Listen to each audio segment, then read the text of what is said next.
আমরা চেষ্টা করতেছি বাই জুন এই তালিকাটা সম্পন্ন করতে, যেখানে সম্ভব হবে সেখানে আমরা জুলাই থেকে দেওয়া শুরু করব।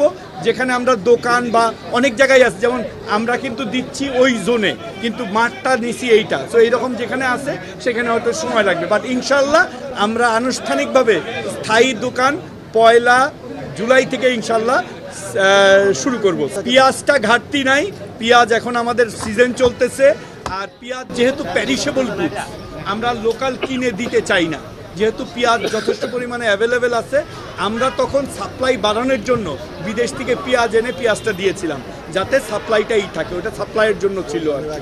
আর চিনিটা আমরা রমজান মাসে দেই, ওটা আমাদের চাহিদা বেশি থাকে রমজান মাসে, রমজান মাসের বাইরে চিনির চাহিদাটা অত থাকে না, এই জন্য আমরা চিনিটা আমরা দিই না। এখানে দুইটা জিনিস, একটা হলো 1 কোটি পরিবারকে কার্ডের মাধ্যমে আমরা সাবসিডাইজ রেটে দিচ্ছি, আর ওই দোকানগুলি হলে প্রয়োজন মতে সবার আপনাদের সাথে পরামর্শক্রমে যে নিত্য প্রয়োজনীয় জিনিসগুলি আছে সেগুলোও ন্যায্য মূল্যে, দুটার মধ্যে পার্থক্য আছে, ন্যায্য মূল্যে দেওয়ার জন্য আমরা মাননীয় প্রধানমন্ত্রীর অনুমতি চাবো, উনি যদি অনুমতি দেয় আমরা পরবর্তীতে সেটার ব্যবস্থা করব।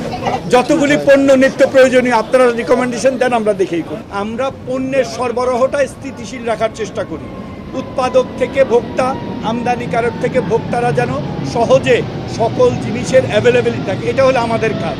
ইনফ্লেশন আপনি জানেন যে দেশে না সারা পৃথিবীতে ইনফ্লেশন, এই যুদ্ধ, ইউক্রেন রাশিয়া যুদ্ধ, ইসরায়েল গাজার যুদ্ধ, রেড সি ক্রাইসিস, বিভিন্ন কারণে ইনফ্লেশন বেড়েছে, দ্রব্যমূল্য বেড়েছে, তেলের দাম বেড়েছে।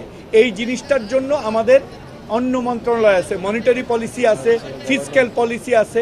আমরা আশা করব আগামী বাজেটে আপনারা এটা রিফ্লেকশন দেখতে পাবেন। এটা আমার মন্ত্রণালয়ের দায়িত্ব না যে বাজারে ইনফ্লেশন কন্ট্রোল করা, আমাদের মন্ত্রণালয়ের দায়িত্ব যে বাজারের পণ্যের সরবরাহটা নিরবিচ্ছিন্ন রাখা, ওইটার চেষ্টা আমরা করছি।